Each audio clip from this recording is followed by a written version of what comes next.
नमस्कार दोस्तों, JMC study hub में आपका स्वागत है। आप देख रहे हैं daily mass communication quiz day 11। और अभी तक आपने पिछले video daily mass communication quiz को नहीं देखा है तो आप प्लेलिस्ट में जाकर सारे पीछे के वीडियो आप देख सकते हैं। तो स्टार्ट करते हैं daily mass communication quiz day 11 के क्वेश्चन नंबर 1 से। In which microphone the diaphragm is replaced with the plate of electrically charged capacitor.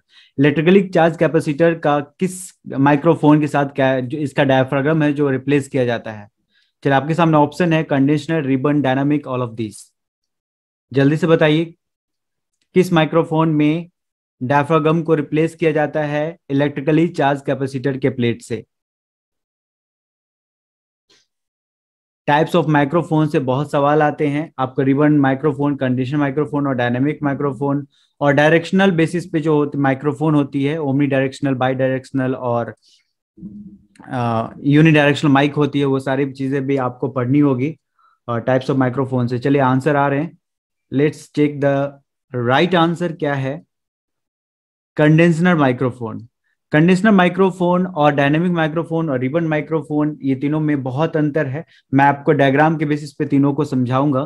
Condenser microphone generally क्या होती है, बैटरी और एक्सटर्नल सोर्स से पावर लेता है और इसकी जो रेडियो सिग्नल है इसका बहुत ज्यादा ऑडियो सिग्नल जो है बहुत बेटर होता है डायनेमिक से। ठीक है, सो डायनेमिक और रिबन दोनों से जो है वो बेटर होता है कंडीशनर माइक्रोफोन, क्योंकि ये पावर एक तो सप्लाई करता ही करता है, साथ साथ में इसकी जो सिग्नल होती है वो भी बाकी माइक्रोफोन से बहुत स्ट्रांग होती है। So as a transducer, dynamic and ribbons mics really rely on electromagnetic induction while conditioner works on electrostatic principles. So basic major principles difference है कि कंडेंसर माइक्रोफोन में कैपेसिटर प्लेट के साथ रिप्लेस किया जाता है। इट मीन्स कि वो इलेक्ट्रोस्टैटिक प्रिंसिपल्स पे वर्क करता है। बाकी रिबन और डायनेमिक जो माइक्रोफोन है वो आपका इलेक्ट्रोमैग्नेटिक इंडक्शन पे वर्क करता है। ठीक है, तो इसको हम देखते हैं डायग्राम के पॉइंट ऑफ व्यू से।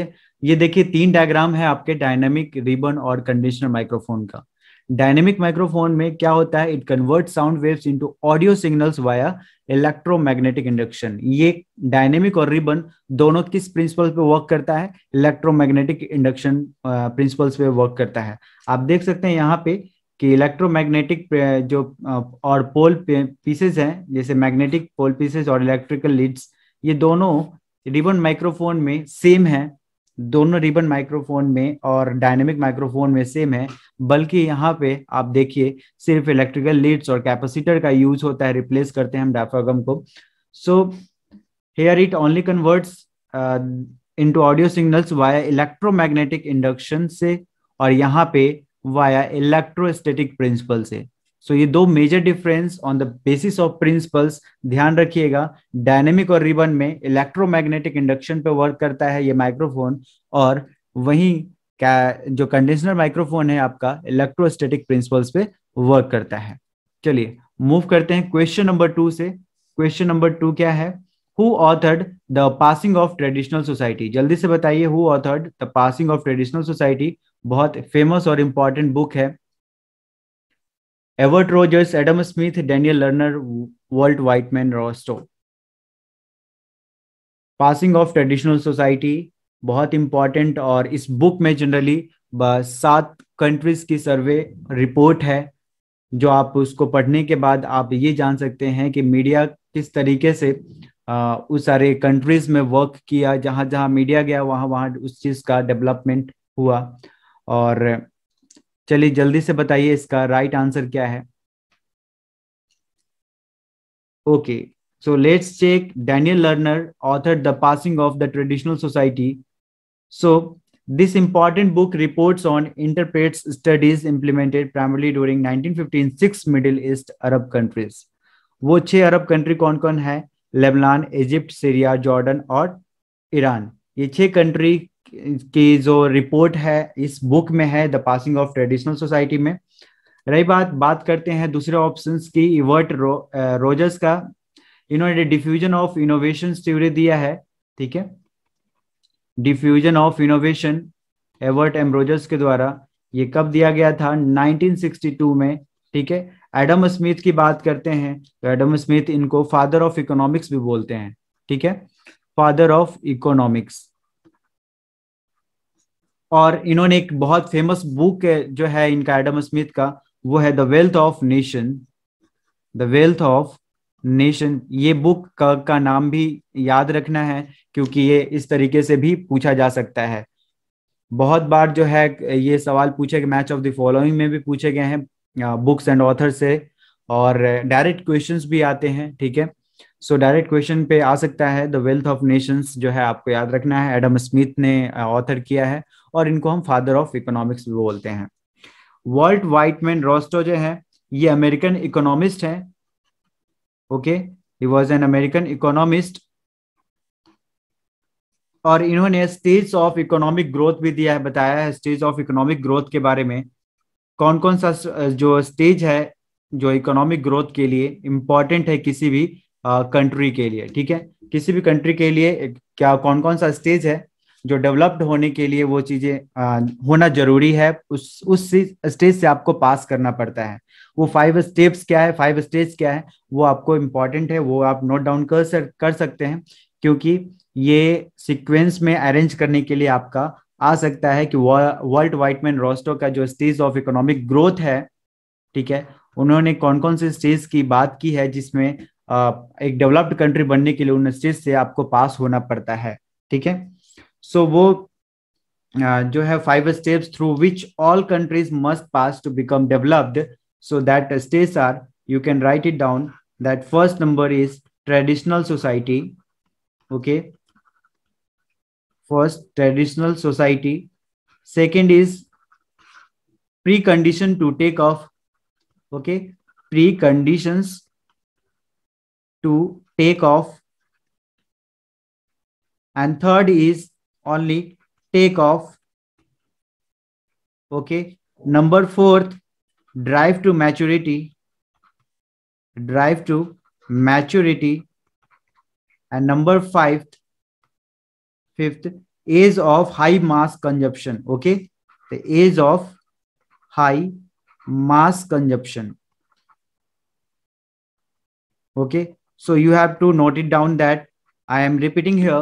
The first is traditional society, second is preconditions to take off, and third is take off, fourth is drive to maturity, and fifth is age of high mass consumptions. ये 5 stage हैं जिससे उन्होंने बताया है, these all are the 5 steps or stages through which all countries must pass to become developed. किसी भी country को developed होने के लिए इन 5 स्टेप्स को या फॉलो करना पड़ता है, या 5 स्टेज से पास होना पड़ता है, ठीक है।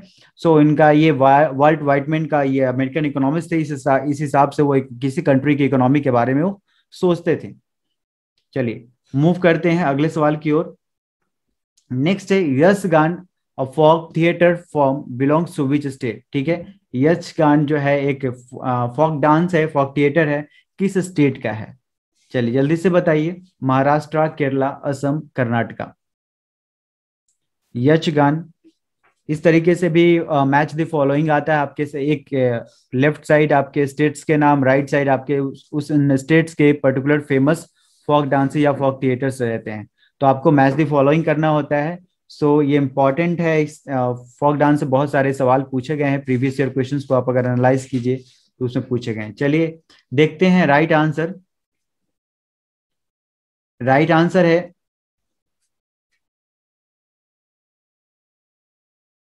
Karnataka. Yakshagana is the folk dance of Karnataka state, ठीक है। अगर केरला की बात करें, ठीक है, so what is the folk dance of Kerala?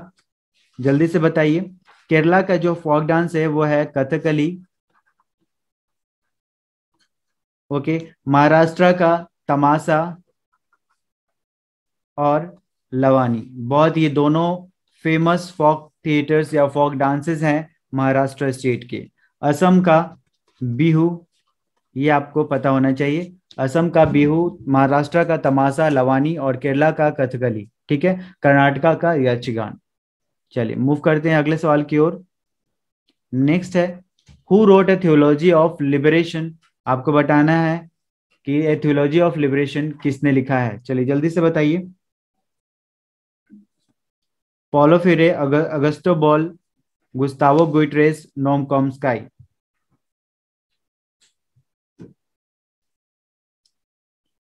चलिए राइट आंसर देखते हैं क्या है। Okay, so here right answer is Gustavo Gutierrez. Okay, so आपको याद रखना है कि गुस्तावो गुइटरेस ने एथियोलॉजी ऑफ लिबरेशन बताया है। उस बुक में क्या उन्होंने कहा है, जल्दी देखते हैं एक्सप्लेनेशन में कि उन बुक्स में क्या इन्होंने कहा है। उस बुक्स में इन्होंने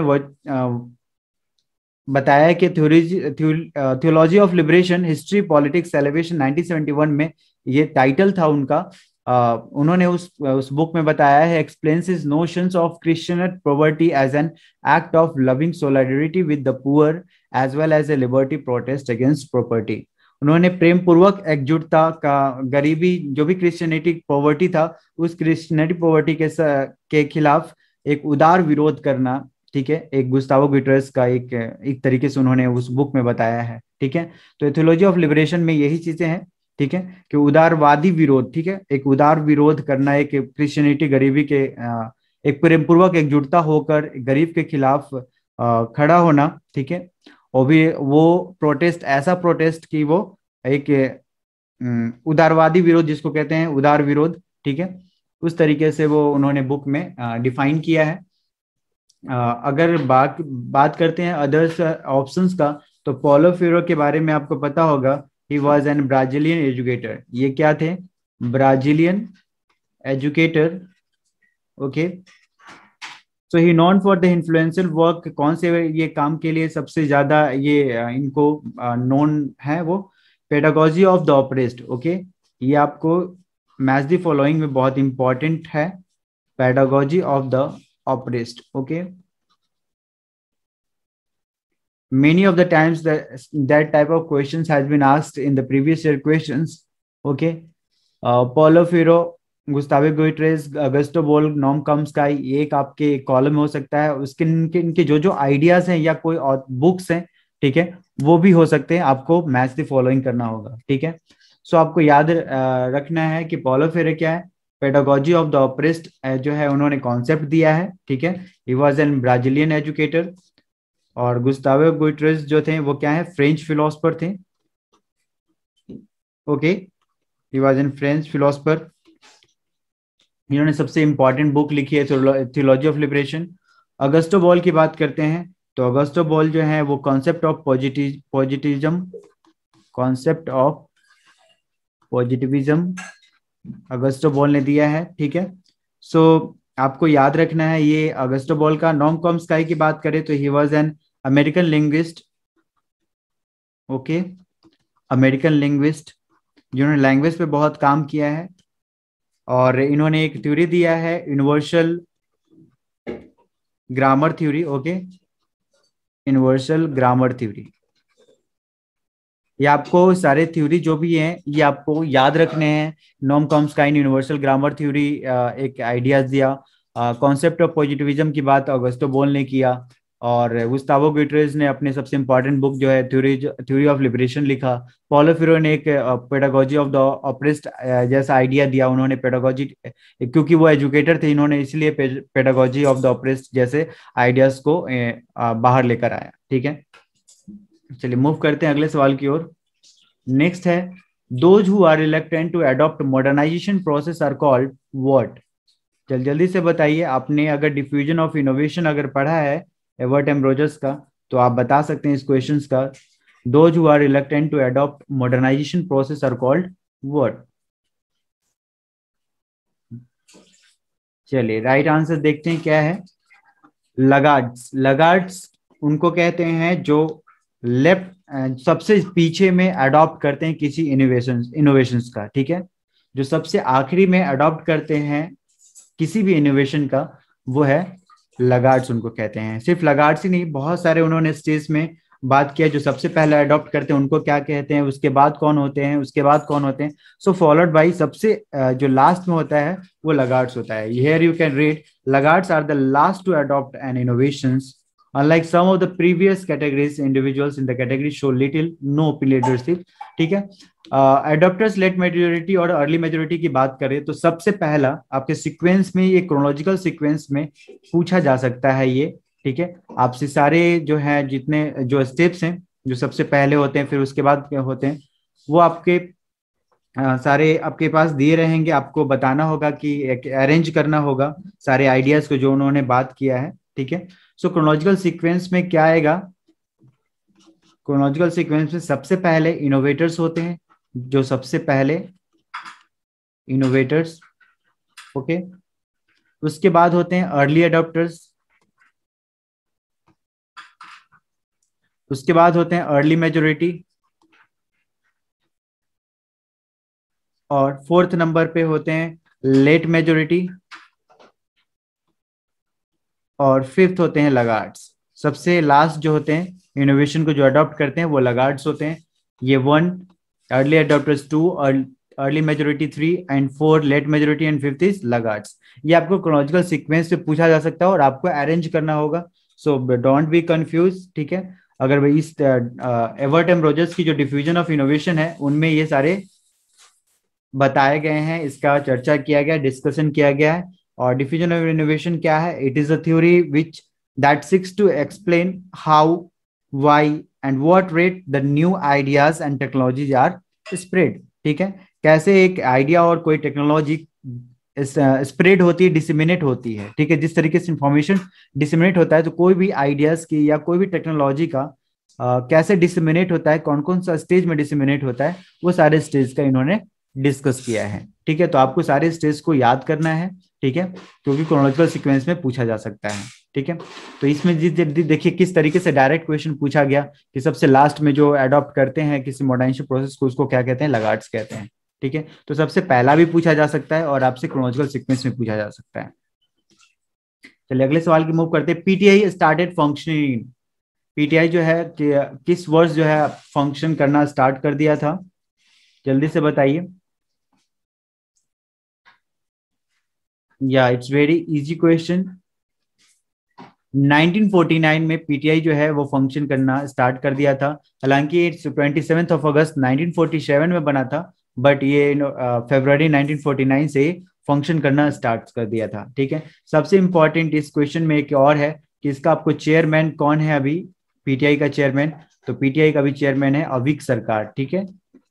अविक सरकार इज द चेयरमैन, ठीक है। आपको याद रखना है, Avik Sarkar becomes the new chairman of the Press Trust of India, ठीक है। चलिए next, the Hindi news agency of PTI is known as what, ठीक है। पीटीआई का हिंदी न्यूज एजेंसी आपको बताना है, उसको हम क्या कहते हैं? वेरी इंपॉर्टेंट और बहुत सिंपल, जल्दी से बताइए क्या है right answer. Okay, so PTI Bhasha is known as Hindi news agency of PTI, ठीक है। पीटीआई को हम क्या, पीटीआई भाषा को हम क्या बोलते हैं? Hindi news agency of PTI, ठीक है। सो ये बहुत सारे, पीटीआई इतना बड़ा एजेंसी है जो 1949 में फंक्शन करना स्टार्ट किया, जो कि बना 1947 में। उसके अलग अलग लैंग्वेजेस के लिए जो हिंदी न्यूज एजेंसी के लिए पीटीआई भाषा जो है यूज होता है। So PTI provides it service many in Hindi and English generally, ठीक है। हिंदी और इंग्लिश में ही जनरली जो है पीटीआई जो है आपको न्यूज सर्विस प्रोवाइड करती है, ठीक है। एक एजेंसी है। और Hindi news service of PTI is known as Bhasha. Hindi Hindi को हम न्यूज सर्विस को क्या बोलते हैं? भाषा बोलते हैं, पीटीआई भाषा। और इंग्लिश जो है खुद वो पीटीआई में प्रोवाइड तो करती ही है, ठीक है। सो आपको याद रखना है, कंफ्यूज नहीं होना है। चलिए नेक्स्ट जो मूव करते हैं, नेक्स्ट है आपका the Hindi wire service of UNI is known as, ठीक है। सेम तरीके से जैसा पीटीआई का आपको बताना था, उसी तरीके से आपको यूएनआई का बताना है। यूएनआई का हिंदी वायर सर्विसेज कौन है, ठीक है, उसको क्या कहते हैं? पीटीआई का आपने बताया, ठीक है, पीटीआई भाषा। अब आपको यूएनआई का बताना है, यूएनआई का हिंदी वायर सर्विस क्या है। चलिए राइट आंसर देखते हैं क्या है राइट आंसर। राइट आंसर है यूनिवार था, ठीक है। आपको याद रखना है, बहुत छोटा सा क्वेश्चन है, लेकिन आ सकता है। इस तरीके भी क्वेश्चंस आते हैं, डायरेक्ट क्वेश्चंस आते हैं। बहुत सारे सिंपल क्वेश्चन भी होते हैं जो आपको कॉम्प्लेक्स और थ्योरी बेसिस पे नहीं होता है, डायरेक्ट क्वेश्चंस होता है।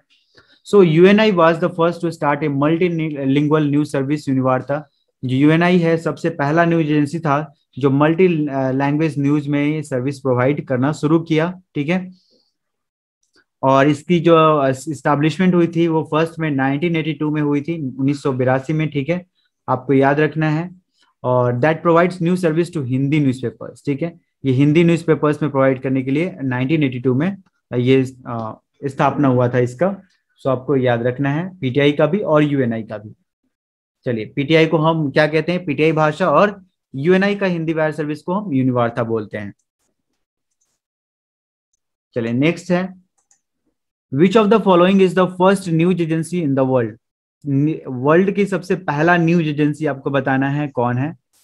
चलिए जल्दी से बताइए, आपके सामने बहुत न्यूज एजेंसी काफी क्वेश्चंस पूछे गए हैं आप जो है इस daily mass communication quiz day 11 में। जल्दी से बताइए, एपी, एएफपी, यूपीआई, रियूटर्स।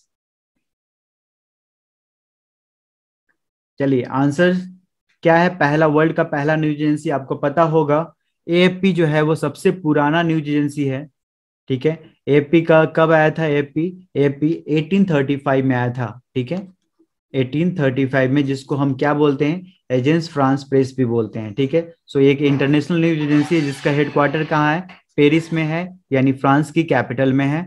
सो एजेंसी फ्रांस प्रेस आपको याद रखना है 1835। अगर रियूटर्स की बात करते हैं तो रियूटर्स जो है 1851 में आया था, ठीक है, थॉमस रियूटर्स के द्वारा, थॉमस रियूटर्स के द्वारा, ठीक है। 1851 में लाया गया था, और ये कहाँ का है, यूके का है, ठीक है। ये आपका फ्रांस का है एएफपी, और रियूटर्स जो है आपका यूनाइटेड किंगडम का है, इंग्लैंड का है। और एपी जो है एसोसिएटेड प्रेस, ये आपका कहाँ का है, अमेरिका का है, यूएसए, ठीक है। और ये कब आया था एसोसिएटेड प्रेस, ये 1846 में आया था। आपको याद रखना है, सारे सन याद रखने हैं, क्यों इंपॉर्टेंट है मैं अभी आपको बताऊंगा। और यूएनआई जो है, यूपीआई जो है वो आपका यूनाइटेड प्रेस इंटरनेशनल से। इसको आप बताइए कमेंट बॉक्स में कि यूपीआई कब आया था, ठीक है। आपके लिए मैं हमेशा एक क्वेश्चन कमेंट के लिए छोड़ देता हूँ, जल्दी से बताइएगा मुझे कमेंट में करके कि यूपीआई का एस्टैब्लिशमेंट कब हुआ था, ठीक है। सो ये सारे क्वेश्चंस इंपॉर्टेंट है आपके क्रोनोलॉजिकल सीक्वेंस से, ठीक है। एपी, एएपी, रियूटर्स, यूपीआई, इस तरीके से तमाम न्यूज एजेंसी आपके सीक्वेंस में नहीं रहेगी, आपको सीक्वेंस में अरेंज करना होगा। सो आपको ईयर याद रखना बहुत जरूरी है, तभी आप सीक्वेंस में अरेंज कर पाएंगे, ठीक है। चलिए मूव करते हैं अगले सवाल की ओर। मैं पैटर्न भी बताता चलता हूँ साथ में, ताकि आप लोगों को किसी तरीके का दिक्कत नहीं हो किस तरीके से आपको पढ़ना है। चलिए last question of the day है daily mass communication quiz day 11 का, Kyodo is a news agency of, Kyodo किस कंट्री का न्यूज एजेंसी है। सबसे जनरल अवेयरनेस क्वेश्चन भी है ये, और न्यूज एजेंसी से क्वेश्चन है। जल्दी से बताइए क्योडो जो है किस कंट्री का न्यूज एजेंसी है। बिल्कुल सही है आंसर, आंसर है जापान। क्योडो जो है किस कंट्री का न्यूज एजेंसी है, वो जापान का है, ठीक है। आपको याद रखना है सारी न्यूज एजेंसी, आप इससे आपको यही पता चलता है कि सारे न्यूज एजेंसी आपको याद रखना है। जर्मनी का क्या है, डीपीए, ठीक है। डीपीए जो है वो जर्मनी का है, क्योडो है जापान का है, टास है रशिया का है, ठीक है। इस तरीके से जितने बड़े बड़े कंट्रीज के न्यूज एजेंसी, अभी मैंने अब बहुत सारे, एपी का बात किया, एएफपी का बात किया, रियूटर्स का बात किया, ठीक है। रियूटर्स आपका यूके का है, एपी यूएसए का है, एएफपी आपका फ्रांस का है। ये सारे आपको कंट्री वाइज आपको याद रखने होंगे। सो ये इस और ईयर वाइज भी आपको याद रखने होंगे। आपको डीपीए कब आया ये भी आपको ध्यान में रखना है, और क्योडो जो है न्यूज एजेंसी कब आया, ठीक है, ये भी आपको ध्यान में रखना है। सो आपको पैटर्न मैंने बता दिया किस तरीके से पैटर्न में आपको पढ़ना है, तभी आपका जेआरएफ क्वालिफाई हो पाएगा। So daily mass communication quiz में बने रहने के लिए आप देखते रहिए और चैनल को सब्सक्राइब कीजिए। हम अगले बार मिलेंगे daily mass communication quiz day 12 में। सो इस सीरीज को आप देखते रहिए, अभी तक आपने नहीं देखा है तो एक बार फिर से बताता हूँ, daily mass communication quiz playlist में आप जाकर पीछे की सारी सीरीज की वीडियो आप देख सकते हैं। चलिए थैंक यू सो मच।